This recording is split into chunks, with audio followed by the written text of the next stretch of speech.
Super. All right. Well, hello, everyone. Thank you for joining us. The meeting is being recorded. Please keep that in mind. It is now 12:03 on Tuesday, March 29, and I'm calling this meeting of the Central Plymouth County Water District Commission to order. This meeting is being conducted remotely in accordance with the government order suspending certain provisions of open meeting law. Questions and comments from the public will be welcomed throughout the agenda. Please use the raise hand, chat, or Q&A features that you see as buttons in Zoom. If you're joining us by phone, press *9 to raise your hand. All votes will be done by a roll call to ensure count accuracy. So I'll do a quick roll call of commissioners present. So I'm Joanne Zygmunt, obviously here. Mark Sotier? Here. Excellent. And Jack O'Leary? I don't see him on, so he may pop on later, he may not, but we do have 2 commissioners and that does make a quorum. So with that, we can kick off. We've got a lot to cover today. We do need to reorganize the commission. Mark, you weren't able to make the last meeting, so Jack and I wanted to do the vote for the chairman this meeting, hoping that all of us would be on, but Jack's not on this time. Do you want to vote on a chairman now, or are you happy to postpone that until Jack is also joined us? I'm happy to vote on it today. Okay. Do you have any interest in serving as chair? I do not. Okay. Jack said he might be interested. And I would be happy to pass it over to Jack if he wanted to take that on.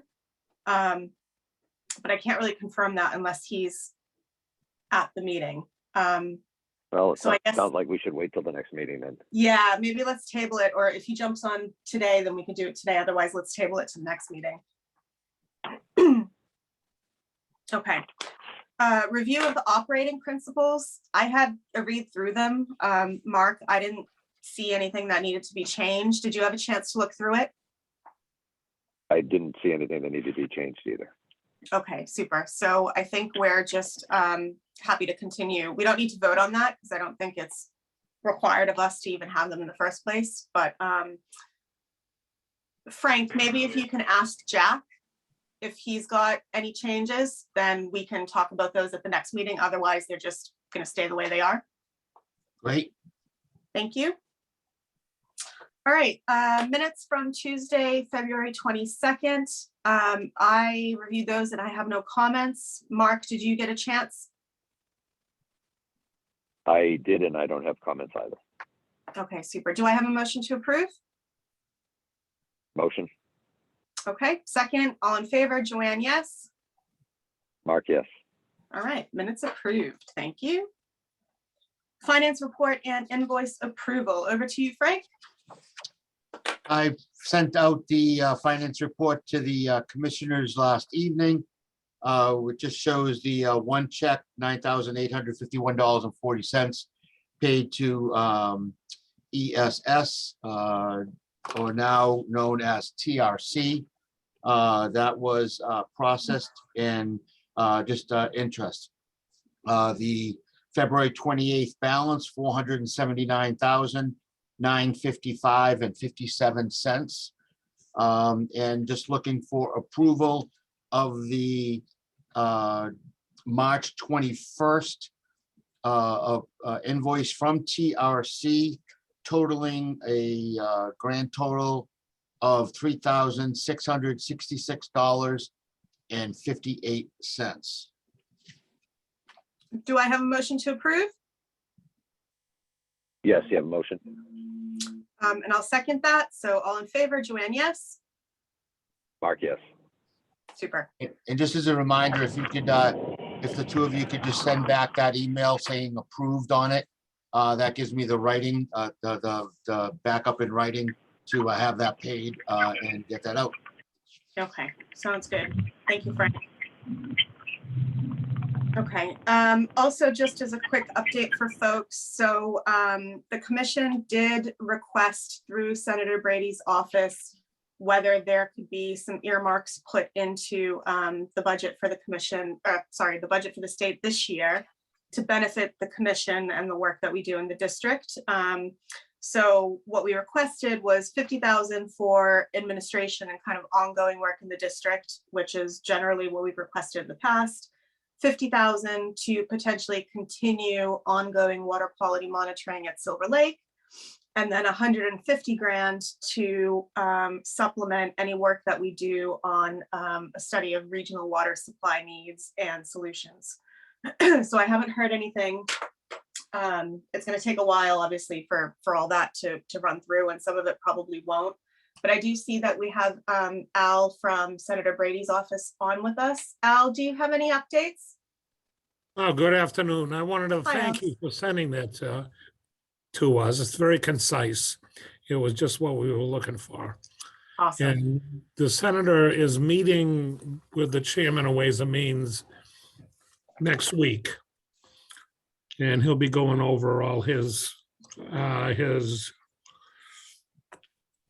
budgetary priorities. Mhm. And he will present that to him at that time. And I'll have more of an idea of how it's going after that meeting. So at the next meeting, I can let you know how close it is. Okay, great. Thank you And- very much, Al, and please thank the senator for us. Well, and thank you. Super. Okay, Mark, do you have anything else on finance report or invoice approval? I do not. Okay, Frank, you're good? Yes. Awesome. Okay. Pine has asked who is the Senator of Ways and Means. Al, who is the Senator of Ways and Means? His name is Mike Rodericks. Mike Rodericks. Okay. Thank you. Okay. All right. So now we're on to an update from, I'm going to keep calling you guys ESS because I'm not going to remember the new acronym. But let's update on the water quality monitoring project at Silver Lake. So Kim, I'm going to pass it over to you. I know that we wanted to talk about finalization of the QAP, any preliminary results that might be available, talk about sampling activity that's going to happen in the spring, and then just do a quick update on the SNEP symposium. Thank you. Yeah, so on the QAP, I think where we left off last was that you had approved the draft QAP for submission to both Mass DEP and EPA for review. We received comments from both EPA and DEP. And at a really high level, most of the comments were clarifying in nature, and I don't think really affect our work plan to any degree or have any cost related implications. Matt, feel free to weigh in there to make sure I got that right. But so we are in the process right now. We reviewed the comments, Matt and I. We've developed some preliminary responses, which I've discussed with DEP. EPA's comments were fairly minor. And we're in the process of updating the QAP to reflect those revisions, which are more clarifying in nature. And Matt, I'll turn it over to you on the timeline for that and whether the commission wants to review it again before we submit it as a final document. Yeah, thanks, Kim. At this point, I think we've incorporated pretty much all of the comments from DEP and EPA. So I think it might be a good idea to have you just take, one last look at that before it goes to the commission and then back to EPA and DEP for their hopefully approval, just to make sure that, we've checked all the boxes. But I think based on the conversations that you and I have had previously, we should be in good shape for making that submission soon and hopefully have a fully approved QAP to be operating under going forward. That sounds great. Pine, you've got a question. You should be able to unmute. Hi, thanks very much for that. I just had a question because I don't think the last meeting I knew yet that Silver Lake, along with the rest of the Jones River, is Category 5 TMDL required. Is that sort of a lead? Is that involved? Part of the QAP? And will the QAP satisfy, I mean, will the study basically satisfy some inputs into resolving those issues? Do you know? I mean, I just want to, I didn't know if there was a preamble to it. It's been a long time since I've done one.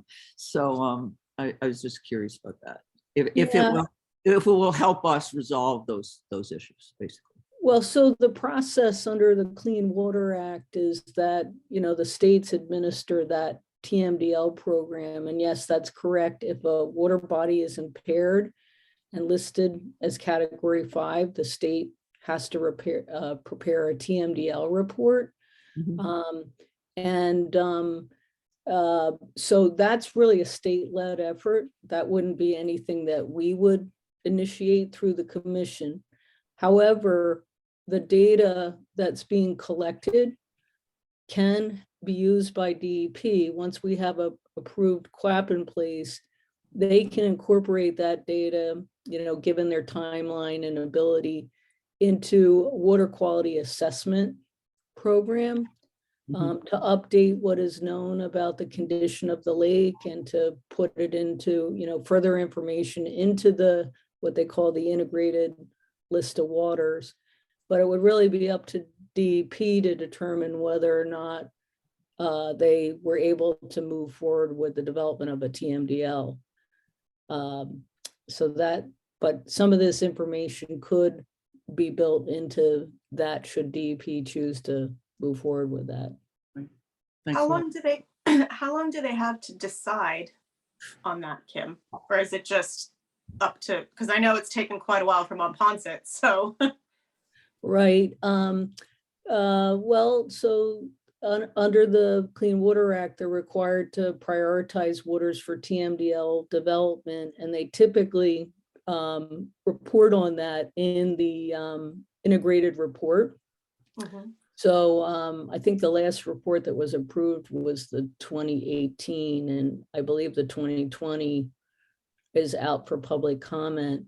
So in order to get insight into DEP's prioritization, you'd have to take a look at that. I haven't looked at it recently to see whether or not Monpont or Silver Lake has been prioritized by the department. Okay, so that would be the 2020, what's it called? Integrated? It's the integrated report. It's Okay. so it combines both the 305B and the 303D list, the dirty waters and the clean waters. And there's typically a section in that where the prioritization of waters for TMDL development is identified. Okay. Awesome. Thank you. Okay, so timeline for submission of the final QAP. Sorry, you said when, Matt, you think? Well, Kim, I think we've got pretty much all the changes made in red line mode today. So I can send that off after this meeting. Awesome. And I guess just to clarify what Kim said earlier, some of the comments did have cost implications, but there's nothing in there that would push us over the cap that the commission has approved. So Great. most of those are fairly minor cost implications. Great. Mark, do you have any questions or anything to add?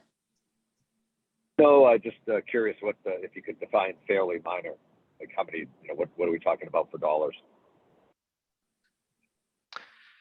Yeah, I don't know if I have a number off the top of my head, Mark, but most of the cost related things were basically collection of additional quality control samples at a fairly low rate, so about a 10% rate. So they're And we- 10% over, 10% over the budgeted amount? No, not over the budgeted amount. A 10% rate of the samples that we were going to collect. We already had 10% in for field duplicates, and basically they're asking us to also collect field blanks. So it's just another quality control measure. It's probably going to add analytical. It would add to only the analytical, not analytical for sample collection. Understood. Okay, right. Super. thank you. And we Yes, still, I can get a dollar number for you if you guys need that. I just don't have it right now. that sounds good. And there's still a buffer between what we think we're going to spend and what the cap is, in case anything comes up through the year. Yes, there is. Yes. Great, that sounds good. I think the question, Joanne, is if when I receive this, I'll plan on turning it around, quickly. Does the commission want to see it, and do we need to vote on approval of submission of the final? We probably well, we did vote on the final QAP. I don't know, Frank, procedurally, what do you think? I mean, we already voted on the QAP, and these comments are like super minor. They don't really have much substance, it doesn't sound like. Yeah, Do you it think we need doesn't to hurt. go on it? It doesn't hurt if you want to revote it, or just, because it's minor and change, your previous vote is fine. Yeah, it sounds to me like Kim, Matt, unless you guys think anything substantial. Mark, I don't know how you feel about it, but if there's nothing substantial, I don't think we need a vote. Yeah, it doesn't change I- what was planned in the sampling and analysis plan that was laid out. Mark? I would agree then. If it's not a substantive change, then no, we don't need to vote. I'm Yeah. comfortable with that. Super, that sounds good. Okay, so I think we're good to go on that. Anything else on the clap? Yeah, I guess just a clarification as well. That at some point, the commission will need to sign off on the QAP once it's, once we have it blessed, basically. Mhm. So there will be a sign off process. Okay, I don't know if that's something else that you guys need to consider voting on, or if it can just be signed off on without having to have a vote at a meeting, but that's something else to consider. okay, and that would be after DEP and EPA like stamp it as like done and dusted. Correct. I think EPA's comments are very, very minor, so I suspect they won't have any problem reviewing it and turning around fairly quickly. Okay. I'm hoping the same is true for DEP, but I don't know that we know an exact time frame for them to turn that around. So Okay, so we'll figure it out. Pine, you have another question? Go ahead. Yeah, sorry. In terms of the QAP, which I haven't read, so are there specific sampling routines done in terms of the diversion, from Monpont Pond into Silver Lake, so that is, that the impact of that diversion on the water quality is assessed?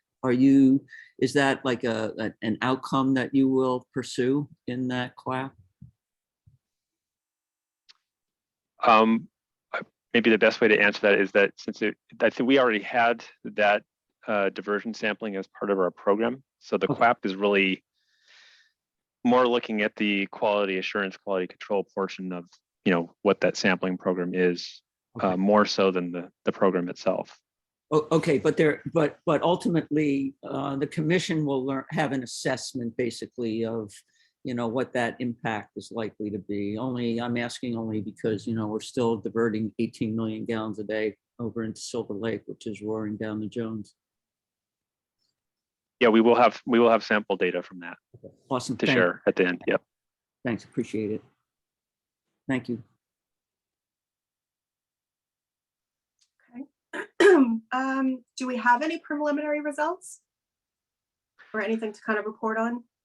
I was looking for something that would give you a nice little picture, but as the commission's aware, we sort of stepped down our efforts over the winter to remove our equipment during what turned out to be decently cold January and February. So we don't really have any new in-lake data just yet that hasn't already been kind of snapshotted for you from last year. We are actually out there today, so we'll have more data soon. And we have been carrying on the tributary sampling events, but I don't think there's really anything too noteworthy there on the tributary sampling. Okay. So you think for a meeting at the end of April, there might be something that's come out by then? For the meeting at the end of April, we're hoping to have, yes, preliminary results for our first groundwater sampling event, which will happen in April. We also are planning to do a sediment coring event in April. which I don't think we'll have the lab results back from that talk about the potential for phosphorus release, but we hopefully will at least have implemented that that visit to collect the cores, and I can report in on how successful it was. Right now we're targeting mid-April, but if we're weathered out, we may have to wait to the last week of April, just based on the availability of the equipment. Mhm. Super. Kim, do you have anything to add on that? Okay, Mark, do you have any questions or comments? I do not. Okay, so so you talked a little bit about what's happening in April on kind of sampling side of things. Can you talk us through sort of spring more broadly, or Sure. more broadly? Yeah. So we did deploy our data loggers back out into Silver Lake yesterday. So those are back in operation in the lake. And obviously they'll be collecting data the whole spring and summer. In addition to the sediment coring and the groundwater work that we're doing in April, we'll also be continuing to collect the in-lake water column water quality. We'll be continuing to collect the tributary and outlet water quality. We're going to be doing some sampling from diversions. In fact, I think we were out yesterday starting some of that work, and then today finishing that up. And then we're going to get back into the bacteria testing, which is a pretty minor component in April, and probably continue that through the spring, just because that's when we would expect with the warmer weather and warmer temperatures to have some more meaningful results on that. So basically, we're kind of getting back to normal of what we were doing towards the end of last year and the third quarter of last year. But we're just going to have these special sampling events on the groundwater and sediment coring end that are going to occur in April. Nice. Every month we'll be bringing in new data. Woo, exciting. Love it. Kim, anything to add? No? Okay. Mark, any questions or comments? No. All right. So that brings us to the SNEP Symposium. Do you want to kind of talk a little bit about that, Kim? Sure, I can take that. So there's a Southeast New England program symposium, one-day symposium on May 18th. And there was a call for abstracts, and the themes were clean water, regional issues. And so I talked with Joanne, and we thought Silver Lake would be a good candidate for that symposium and a good way to kind of promote some of the work that we're doing.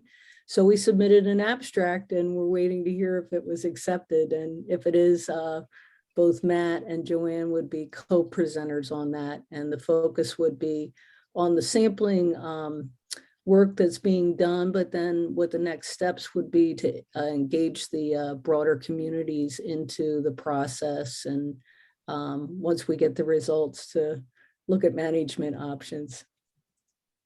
That's great. Thank you, Kim and Matt, for your help on that.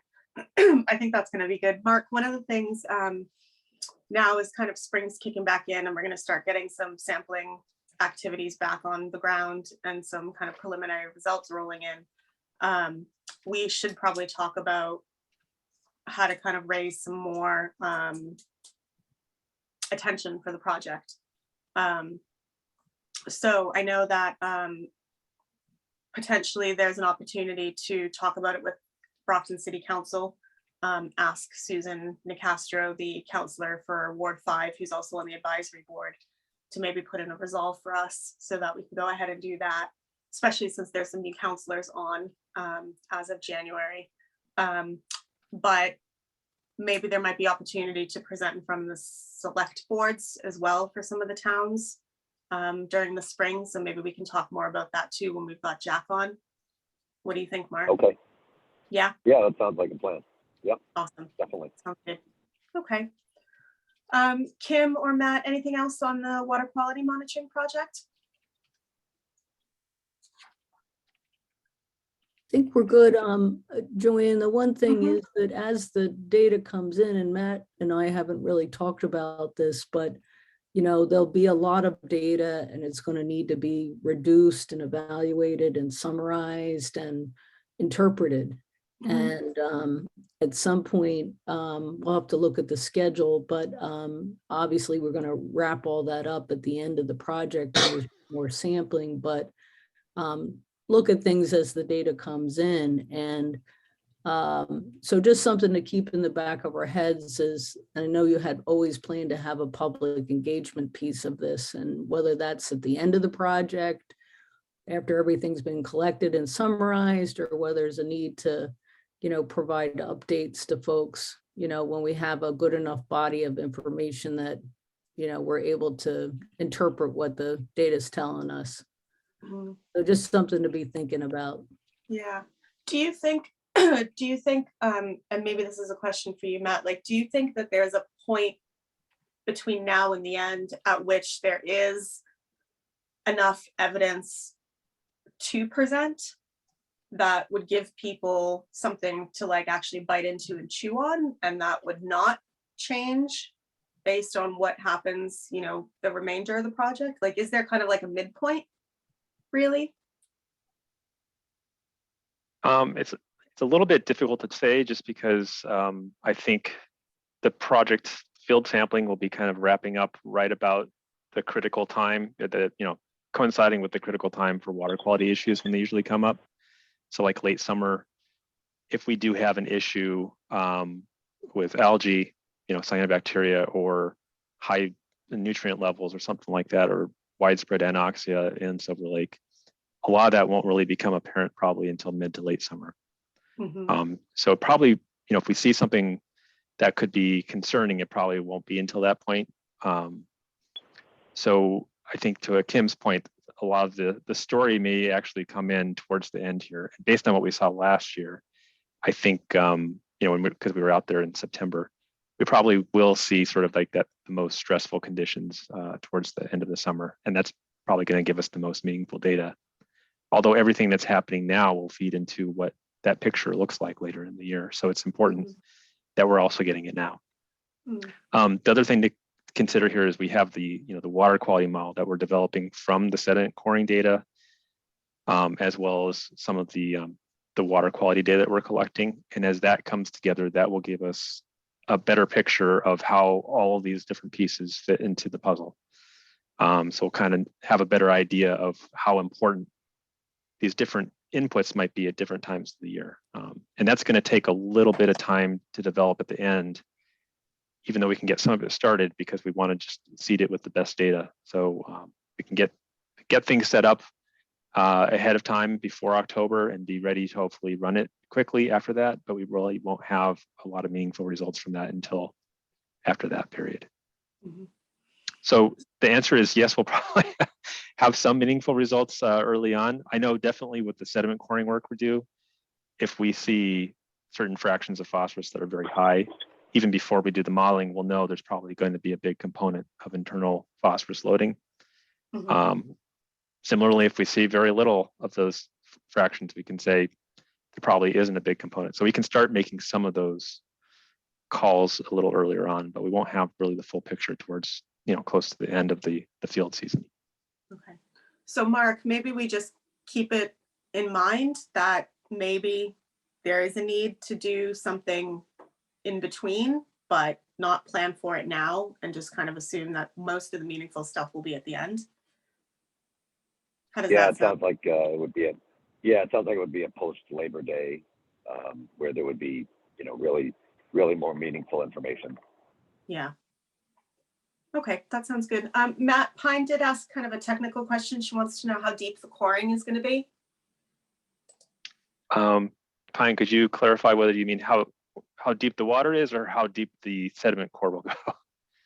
How deep the sediment core? I'm just wondering from in a time frame how far back you're able to go with coring. Oh, you mean like looking at Historic. paleo conditions? Yeah, historic conditions. Not necessarily way historic, but at least Yeah.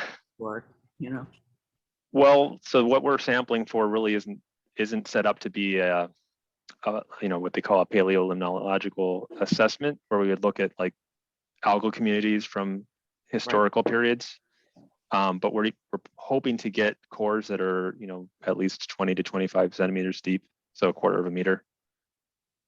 not terribly deep. But that's the zone where we're really more concerned about phosphorus release occurring and getting into the surface water, which is kind of Oh, I that's the see main reason we're doing the coring. Yeah. what you're doing. Okay, all right, thank you. Thanks. for Sure.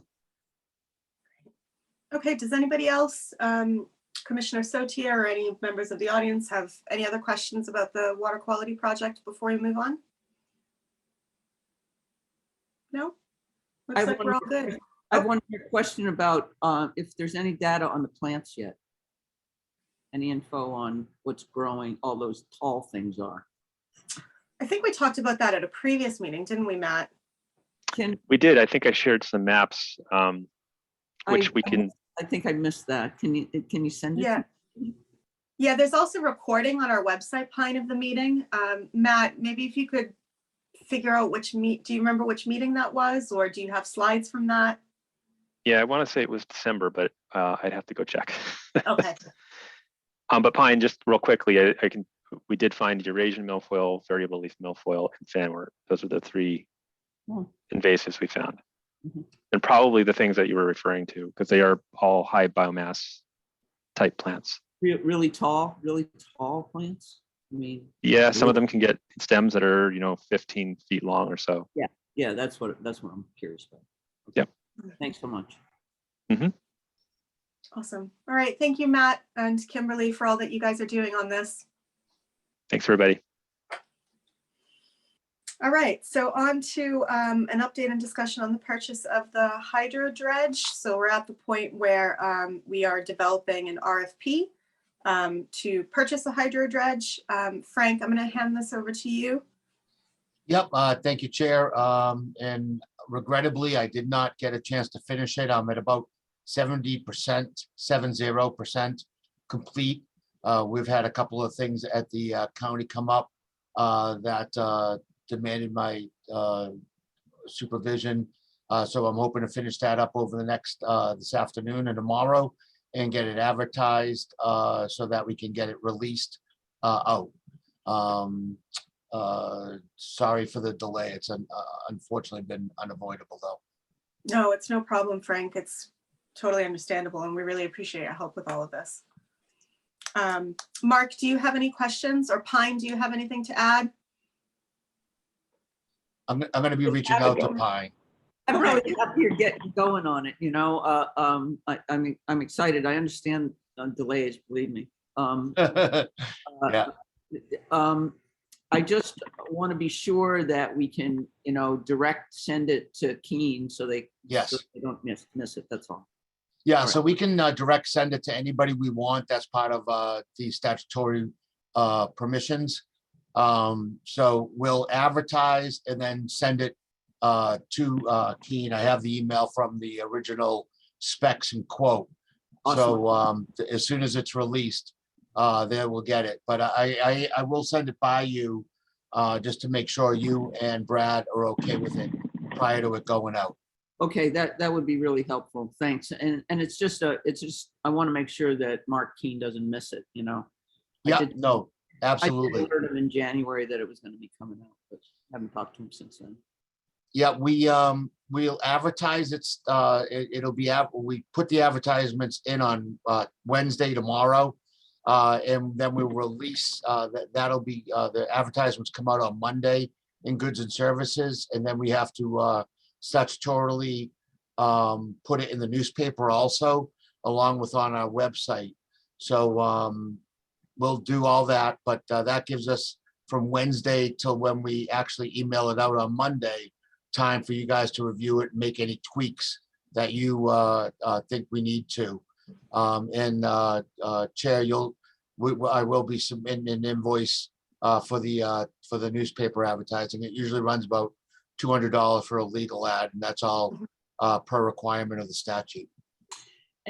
And Frank, is the trailer separate from that, Yeah, you made a great suggestion, Pine, for the outboard and the trailer, because they're within the thresholds of the statute 30B. We can just get quotes for Great. those from local, and we're not shipping it across the country. So that was an excellent suggestion by Pine. Nice. Thank you, Pine. So Frank, opening of the RFPs and consideration of those is probably going to be, it sounds like May-ish then, because it has to run for a month or so, right? Yeah, it'll run for a month. So we'll miss the April. Although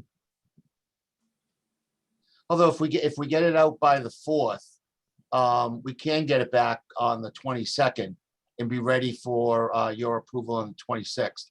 I think that's a sound idea. Okay, so we might be able to do that. Okay. Sounds good. Mark, do you have any questions or comments on the hydro dredge? I do not. Okay. All right, we good to move on, Frank? Anything else? No, just one thing, actually, Chair, if I could. Don Barros is on as a attendee. He was appointed by Halifax as the new, as the alternate CPCWDC Advisory Committee member. So I just wanted to recognize Don, so you knew that why he's on. Awesome. Thank you, Don. Oh, great. No, thank you. Wonderful. Congratulations, Dawn. Good Yeah. luck. All right, so the next item on the agenda is the meeting of watershed groups in our district. So Mark, I think we had planned on doing this April 26th in person at Kingston Town Hall. Are you still thinking that to be the case? Look at my calendar here. Mm-hmm. I think that's our regularly scheduled. Was that our regularly scheduled? So is that an afternoon meeting or an evening meeting? Noontime. Noon. And we did set up by your direction. We have PAC TV gonna stream it live and have it available on the Pembroke and Kingston website, PAC TV websites. They did ask if there's going to be a PowerPoint presentation that we'll use. We just need to, I need to get that ahead of time. We're confirmed with Kingston Town Hall at noon. I'm going to arrive at 11 o'clock. Chair will use your sign-in for the meeting, for the Zoom portion also. And we have sent out invites and hold the dates to all the local watershed associations. Okay, great. Mark, are you going to be able to make that in person? I am not. I have a work retreat commitment that I cannot not attend. Oh, okay. What do you think we should do? Should we try and move it, or should we see if Jack is available to attend in person, and that way we can still hold it? Yeah, I mean, it sounds like a lot of work has been done to get it to where it's going. Unfortunately, I can't not attend my work meeting. Yeah. So I would say let's see what Jack can do. If Jack can do it, then we should definitely go ahead. If he can't, then obviously we have to reschedule. Okay, that sounds good. So will you, Frank, can you check in with Jack, see if he can be there in person? And if so, we'll go ahead. And if not, then we'll reschedule. I will do. Okay. Pine, go ahead. Frank, have you gotten responses from any of the watersheds, or do you need me to do some prodding? Luckily, Nancy is done a great job. She always does. I have not gotten an update on that. She actually is at a funeral, regrettably, today. I'll get an update from who we have heard from, and I will email the update out to the commissioners and to you, Pine, just so you know. I appreciate that. And if there's anything you need me to do to help, let me know. Great. I'll also send out Commissioner O'Leary's response on once I connect with him with that update. Awesome. Thank you. Mark, what are you thinking in terms of the agenda? I think a lot of these folks are probably new to our commission, so we could do a brief opening about just who the commission is. Maybe we could ask Kim to join us virtually, because I know she's based on the North Shore, to do a short presentation about the main project that we're working on, the quality stuff. Pine, maybe you could jump in and do a very short overview of the hydro dredge initiative, and then we just open it up to conversation, really, asking the watersheds to let us know, what their priorities are in the watershed and what they'd like to see done. I think we did some pretty good work when we presented to the mayor in the city of Brockton, and maybe we could start with that as a basis for developing this. Yeah, we could. I think that was pretty Brockton centric, though. But It was, but I think there was a lot of other good information in that, and like I say, use it as a base, and stuff that's too definitive to Brockton, take out, and maybe not, maybe just go with your plan. Either way, I'm sure it'll be fine. But that's just an option. No, that sounds good as the opening bit. I'll take a look at that once we confirm I with think Jack. there's a lot of good general information in there. Yeah. So I'll if Jack confirms that he's available, then I'll chat to him about whether he wants to open or whether I want to open. And then, yeah, that's a good suggestion to start with that, because we also have that PowerPoint. And then Pine, do you think if we just open it up to the watersheds, to if we just ask them, what are the top priorities from your point of view, and what would you like to see done, and just kind of maybe give them each, depending on how many confirm, give them each a specified amount of time to talk about it, and then just kind of discuss and go from there? Or do you think it needs to be kind of more structured and formal? I think outreach to them initially about that, you will have a little time for them that says, I'm assuming that this is in relation to the water supply, right?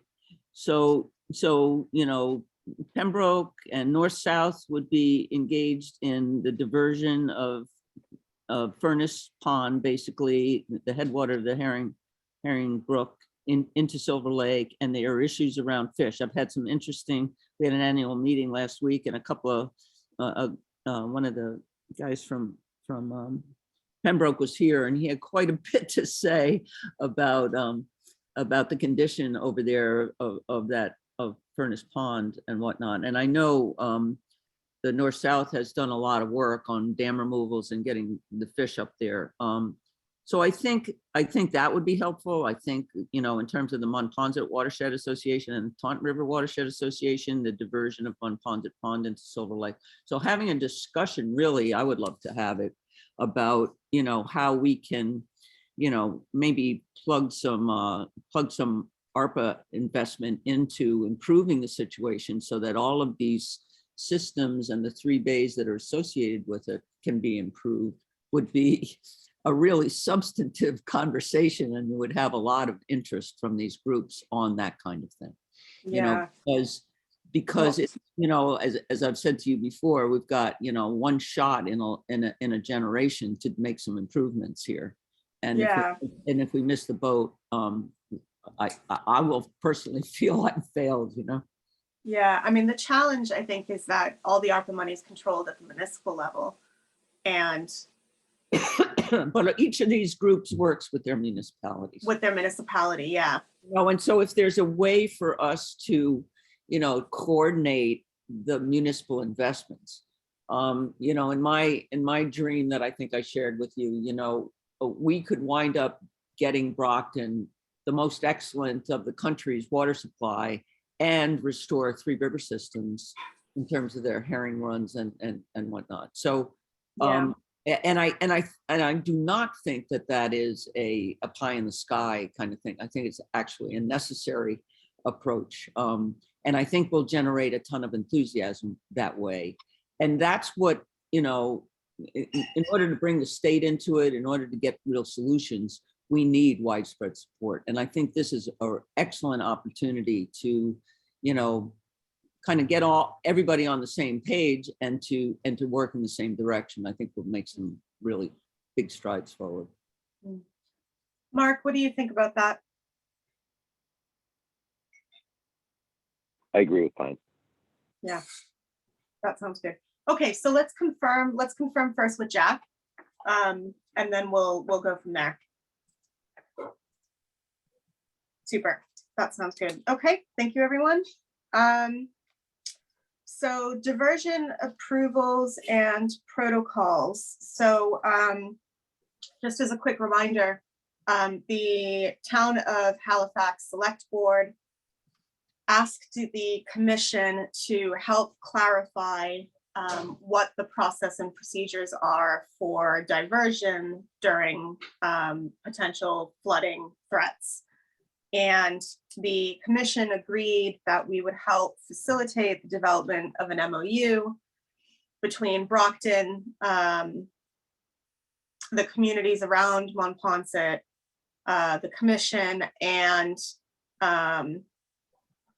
DEP, so that something's on paper for perpetuity purposes more than anything else, because I think it kind of changes, the understanding changes as people change in the various roles and positions among these organizations. So I think at the last meeting, we discussed that the best way forward would be to invite Jonathan, is it Jonathan Hobill? Pine? Yeah, it's Hubble. Hubble, Jonathan Hubble, and Patrick Hill, who is now no longer the interim DPW commissioner, but the actual DPW commissioner for Brockton, to talk about it.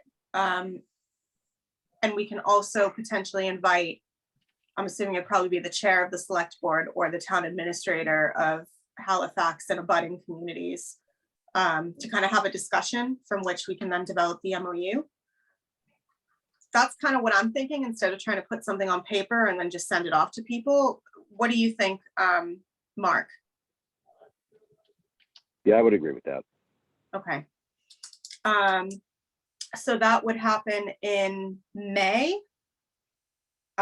So I can reach out to Patrick Hill in Brockton and get that on his agenda.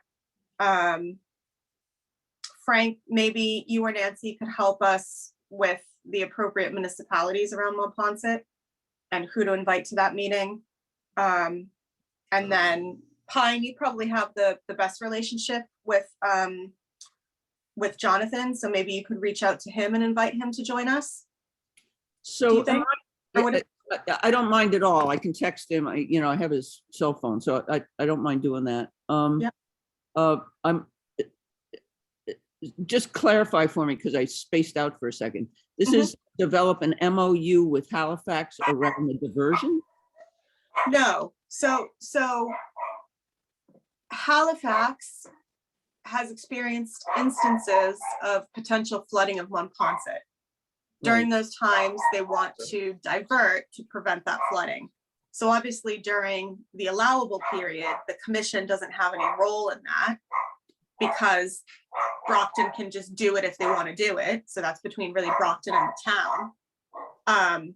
But during those times where the commission does have oversight over diversions, then we need to be able to give permission, and DEP needs to give approval in order for the town to have that happen via the city of Brockton. Right, okay. So, right. Yeah, so the select board in Halifax, and I can forward you the original letter that they sent to us and stuff. But they basically just want clarity over how it works, something on paper, so that when their select board members change or their town administrators change, etc., they know what to do, because it's actually not like written down anywhere really about how flooding response is supposed to be handled. Now, I know that Jonathan, I think, mentioned way back when he did come to one of our meetings that was something that was potentially going to be integrated into the Monpont management plan, but I don't know where that stands. And so if he comes to our meeting, we can talk about that, because if it's covered under, like, if the process and procedure is laid out in that management plan, then that will tick our box. We won't really have to do anything as a commission. But if they're not going to lay out the process and procedure in that plan, then Halifax is really encouraged, they've asked for our help to put that down on paper so they know who needs to be contacted when and why. Yeah, so here's my thinking. The recent flooding, so-called flooding, is the beavers, right? Does everybody know about the beavers? Yeah, we talked about that the last meeting. Yeah. So and that's really, I mean, it's that, and it's the dam, obviously. So it's lack of maintenance. So there's got to be some additional, I don't know what DEP's TMTL report of management thing on Monpont is going to be, but that's the core of the problem. So I think that any MOU needs to basically say, yeah, we're gonna go along with helping solve emergency situations, but there needs to be a path forward to restore this ecosystem so that you can solve all your problems, because the cause of the problem is the dam. The cause of the problem. Pine, I don't think anybody disagrees with you, but I think it's more of an issue of. Well, but here's what I'm trying to say is that, again, once in a generation opportunity, you want the town of Halifax working with you on solving the problem. And I think that if Halifax were to dive into this as a bigger problem solving thing, rather than oh, my homeowner is complaining kind of thing, that we would get further along. And so that an MOU needs to be structured comprehensively and not allow somebody that doesn't know very much, like Patrick Hill, to climb down into a tube and not look anywhere else in terms of what's going on with the resources. And that's really what I'm trying to. Right. So I mean, so nobody has said to me that Halifax isn't interested in not addressing the issue. I think they're very much, at least my impression is, still very interested in addressing the issue, but not everybody is on the same page about what the issue is. Right. So, I mean, there's a first step. I don't think an MOU is an MOU. It's not even a legally binding document. So the first step is to help them, I think, just understand the very basic procedure of this. I mean, the last time I spoke to the DPW commissioner, he didn't think that the commission had any authority over diversions at all. And I don't know if that was just an email misinterpretation, because he was thinking during the allowable period, whereas we were referencing the period in the legislation where it's not allowable. So I think there's potentially an authority recognition issue on the Brockton side that we need to clarify. And then Halifax also now has a new town administrator, I believe, who's probably new to the issue and new to the region. So it could be a good opportunity to talk about and educate them on this. I know that in their municipal vulnerability plan, the town of Halifax did identify Montponset and flooding and water quality issues as a top priority. So they are eligible to apply to the MVP Action Grant program now to try and do something. And Pine, I know you've got a lot going on, but if there are any watershed groups that want to work with the town on that they might want to approach them on that. I know that from like the commission point of view, I think we're kind of full up on being able to take anything else on in terms of projects. I appreciate that. I think that's exactly what we have to do. And that, I think that you're right. There are a lot of new players. We need to get some clarity in terms of understanding, maybe we can, put together a little white paper on this situation or something like that, so that we can, we have something that we can share and work from there. And I know it's not only the watershed associations, but you've got, Mass Audubon over there too. So, and with Burge Pond and the beavers, you've got Mass Fish and Wildlife. So, there can be a big, kind of knowledgeable collective that can come together around this. And it's just my desire to, make sure that we have a common understanding of what's going on, what's possible, and what we should be doing, and that that to me is your core interest but I can, I'm in touch with all those people and Yeah, and maybe we can, maybe some of this stuff will come up when we have the watershed meeting next month as well, too. Because obviously Monponset's a big piece of the wider puzzle as well, too. It's not just Silver Lake. But just throwing it out there again, like I think the deadline, I think, to apply for an MVP action grant is sometime in May. And anything having to do with Monponset, I think, would be a really good project for potential MVP funding, in my opinion. But it's just, who can, first of all, whether the town is doing something on their own, I don't know. I think they should. I think they should ask for an MVP to put an engineering plan together to divert Monponset Pond to the water treatment plant up Route 36. Yeah, well, I don't know. Yeah.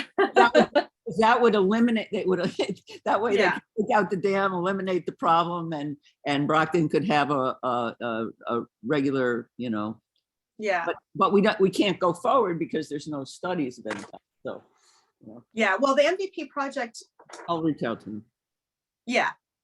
I see that Don has his hand up. Don, you should be able to unmute yourself.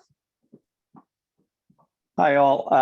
Hi, Pine and all. I just want to reiterate what Pine said about we need a plan. Also, the real root of the problem is the dam. She's completely correct. And this year, with the beaver dams, which I think there was 4 or 5 of them in all different areas, it really increased the level of the pond all the time. And we couldn't figure out why after diversion was on, why it's not going down. But that being said, somewhere down the line, and you're correct, Brian, we have to figure out how without diverting into Silver Lake and flushing Jones River, I get it. This is an old age problem too. It has to be this big study. Now, this MVP action grant, I have no idea. I'm new to all this, but I'll be talking to you about it soon to see what we can do about it from the Monponset Watershed Association side anyways. I look forward to that anytime. Okay. All right. That's all. Thanks. Awesome. Thank you, Don. Yep. Okay. So Mark, it sounds like you agreed to invite Jonathan and Pat Hill to the meeting in May, and we can talk about these issues. Yeah, I think we definitely want to be inclusive to that group, yes. Okay, super. So we'll do that for May. Okay, great. So the next item on the agenda is just a standing item about Brockton water supply agreements and possible action.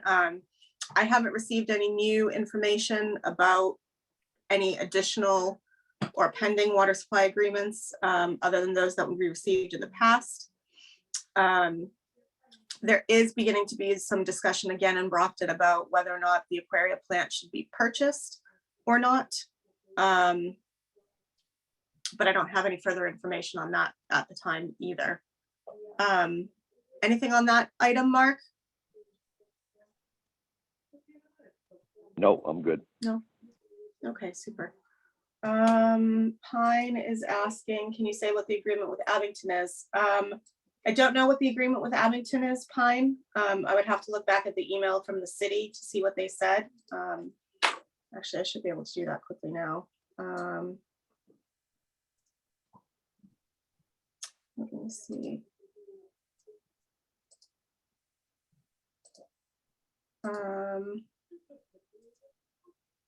Yeah, so apparently Brockton has an IMA for water with Abington, specifically with the Gables complex. It was entered into in 2001, maximum of 50,000 gallons a day, averaged over a 30-day period to serve no more than 220 single-family units.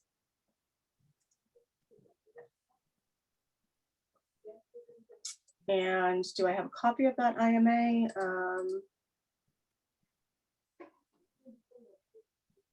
Yeah, I do have a copy of that IMA, Pine. I can send that to you if you want. Does that answer your question, or are you thinking of something else? And no, thanks. I'm stunned that it was 2001. Yeah. But I don't really, with Brockton not taking any water from the so-called Brockton Reservoir and Avon, I really think they're violating their permits. Okay. Sorry, I'm just forwarding these to you now. Okay. Anything else on that? No. Okay, next item on the agenda, plan development process for ARPA and infrastructure funds.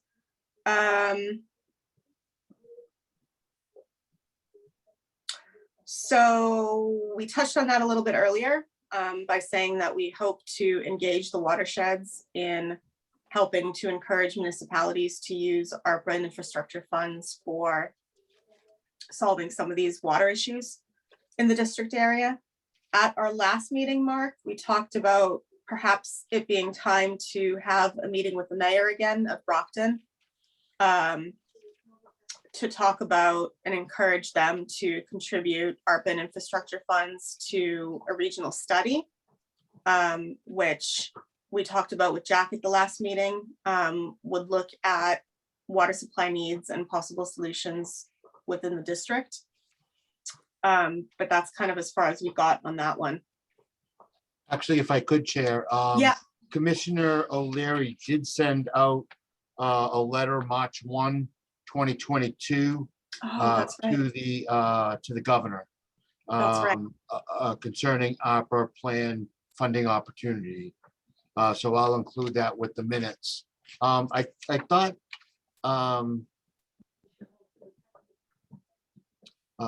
it was so if you check in your March 1st, you know, so many emails, but it was sent to you on March 1st. So I can just include it in the minutes as reference if you like. But it does give Commissioner O'Leary's and the commission's request that you give due consideration to goals and reserve a significant portion of ARPA funds for the project.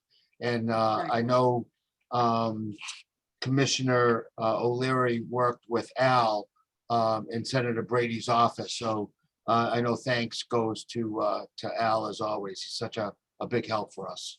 Oh, super. Thank you for reminding me about that, Frank. I did see that come through. And thank you, Al, as always, as Frank said.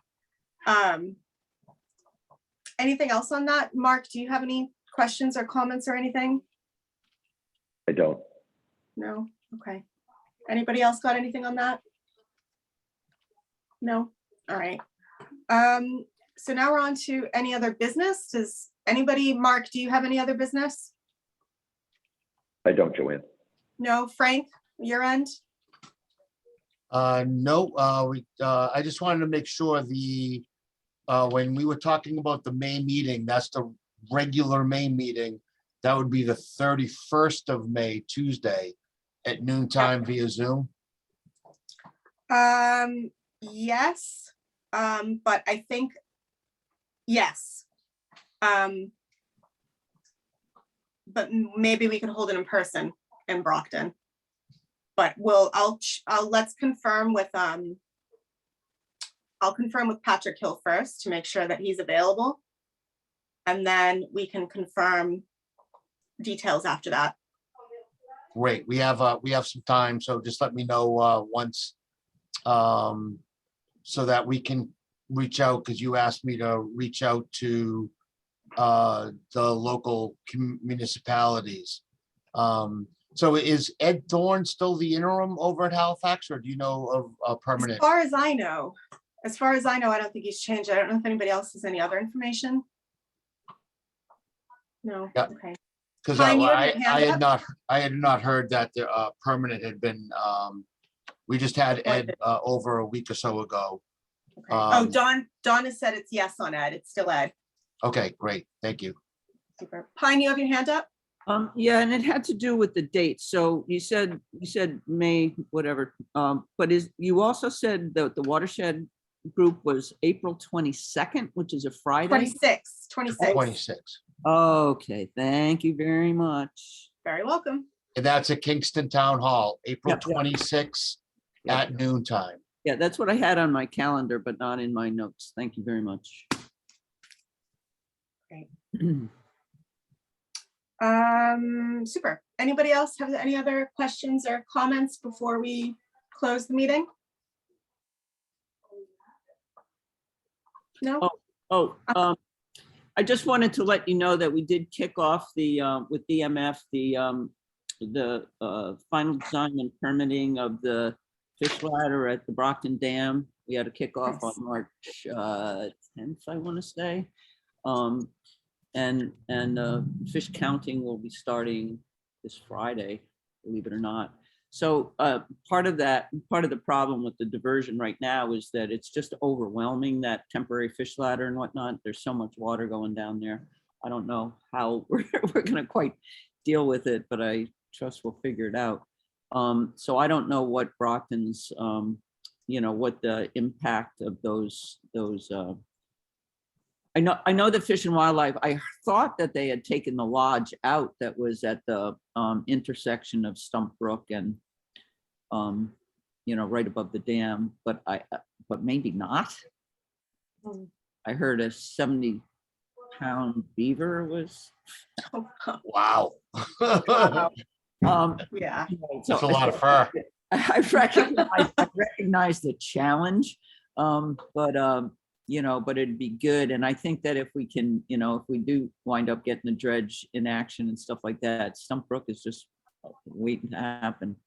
I also know that I talked with Mike Sassine at that kickoff meeting, and he had said that they had gotten the low-level outlet ready for opening and whatnot, so that they've been over there, but there really just is not the kind of room there. But I think it's the Beaver Lodge that's really your problem, the problem there. So if that's still in place, that's what has to go. And I would love us to get an update on that, from if it's Fish and Wildlife or, who it is, because they have control over Burge Conservation Area, Burge Wildlife Area. So, if we could form an alliance there to really understand the amount of effort that's putting in. I know the state gets pretty overwhelmed at this time of year, so I just don't want it to fall off the must-do sheet,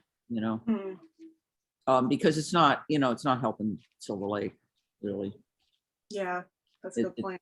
It's really a tough thing over there. So, everything is flooded. I don't know whether the solar bees got wrangled up and put back into place. Maybe Mark knows that. But they had gone flying in the storm, one of those storms that we had in the spring. And because when we did we did a little drone flight for March 10th, and we spotted them. And then Kathy Linatra's kids were over on Silver Lake, and they saw two more. So I know they all shook loose. And I would really like. From John Hubble, I found out, because I was still complaining about their lack of permit, and he said that the Pembroke Harbor Master issued a Chapter 91 permit for that. And I would love us to understand more about how they work and how they're grounded. I said, I think they must be, they must have pulled up their anchor or whatever and then re-anchored themselves. I just don't have any information on that, guys. So if Fine. Don says that the Halifax Board of Health is in contact with Fish and Wildlife due to possible flooding or septic issues. That's so Armando. Sorry, Frank? That's Gilbert Amato. Gilbert Amato reached out to us. He's the Board of Health. The health department head. Okay. And Don also says that he can contact Bob Valerie at the Board of Health if you'd like. I would like any information we can get, honestly. Yeah. So maybe Pine, maybe you and Don could connect. Don, connect. Absolutely. Quite honestly, I'm just still flabbergasted that Pembroke actually has a harbor master. That doesn't sound right to me.